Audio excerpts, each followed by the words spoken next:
Hey, welcome back to another episode of Flavor and Fiction. For those of you tuning in for the first time, Flavor and Fiction is a segment where I read a book from my 2023 reading challenge, and then I give you a short review of the book, plus I make a recipe using an ingredient mentioned in the book. So you get your flavor and your fiction. Sorry, the volume might be kind of off. I forgot, I traveled and I left my little lapel mic somewhere, so I'm trying to speak a little bit louder, so I hope you can hear me. Okay, so this time the category was a book with a great first line, and I chose Back When We Were Grownups by Ann Tyler. I got my copy from the library here. It's a little overdue, gotta take it back. You may be familiar with her work. She has a few books out that are really successful and popular. This is the first book of hers that I've read. The food that I chose from the book is casserole. Now, it was a non-specific casserole in the book, but I chose to make cheesy broccoli chicken noodle casserole.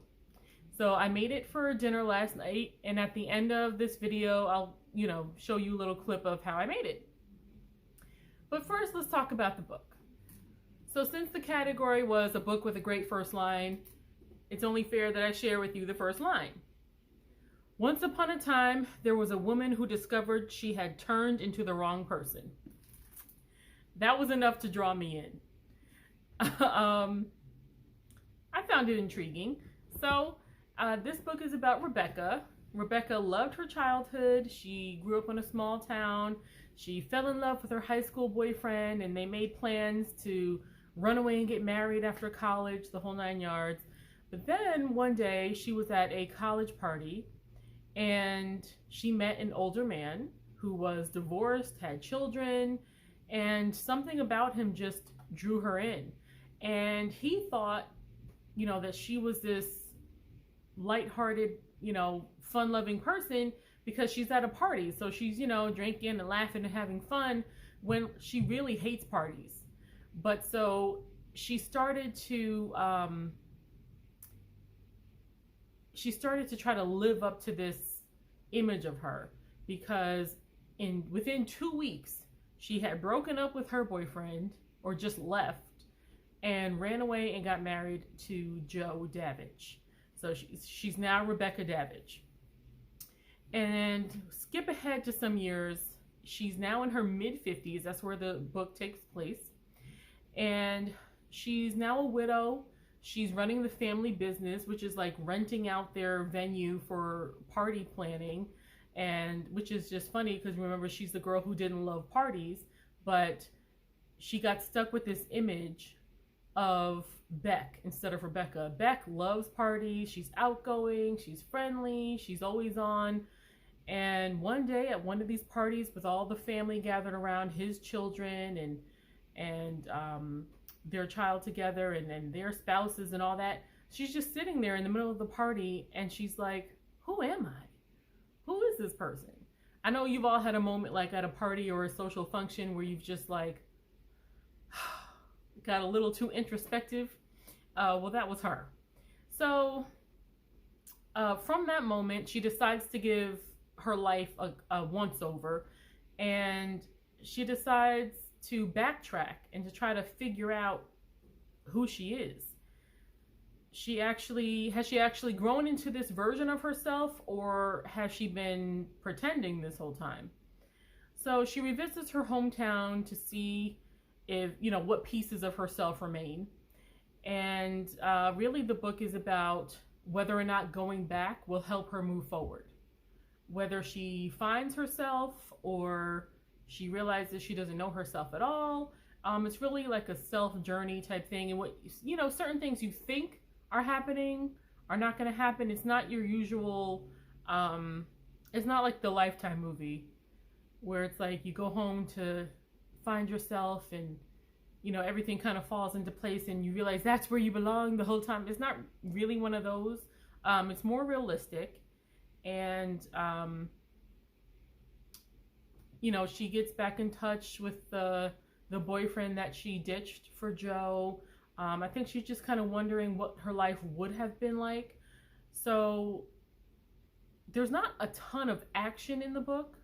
but I still really enjoyed reading it because it's just very introspective, and I feel like a lot of people, especially a lot of women, will be able to really, what am I trying to say? A lot of women will be able to see themselves in Rebecca. So I recommend it. It's not very, it's an emotional read, but it's still very light. So it's good for summer because, you know, I like to keep my reading light in the summer normally. So yeah, I do recommend it. Again, don't look for a lot of action. You'll be disappointed.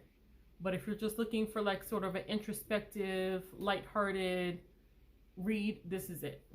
So yeah, I would read more books from Ann Tyler. I can see why she's popular. And so yeah, that's my recommendation. That's my review. And now that you've had your fiction, it's time for some flavor. So here's the video of me making the cheesy broccoli chicken noodle casserole. First, you want to boil your noodles, and when they're almost done, you want to throw in your frozen broccoli to let that cook for 2 more minutes along with your noodles. It'll save you a pot. Then drain it, and then you want to get started on your roux. You want to heat up some oil with a little bit of onion, throw in some garlic, try not to burn it like I did.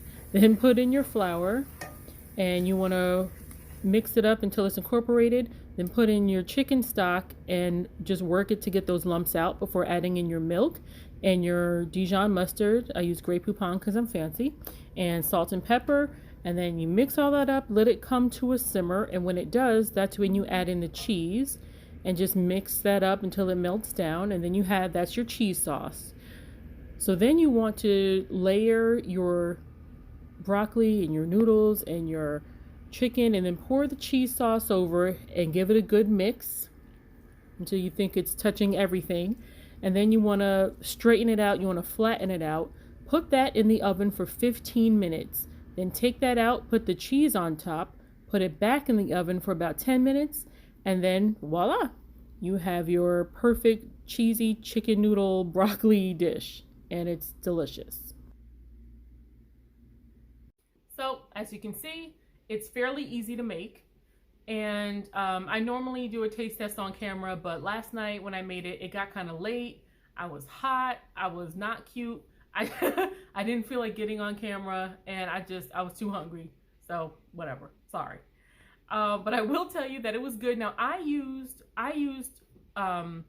fully cooked frozen chicken because I went to the store after work. I didn't feel like doing a whole bunch of stuff. It was getting kind of late.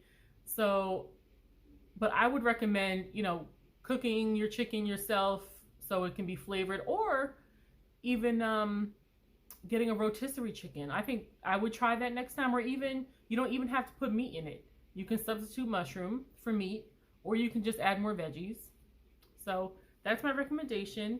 It was pretty good. I just would have changed up the chicken a little bit, but I'll definitely be using this recipe again. So thank you for joining me for this episode of Flavor and Fiction. I hope you enjoyed it. As always, I'm going to put the recipe and a link to the book in the description below. Be sure to like and subscribe, and I'll see you next time. Happy reading and happy eating.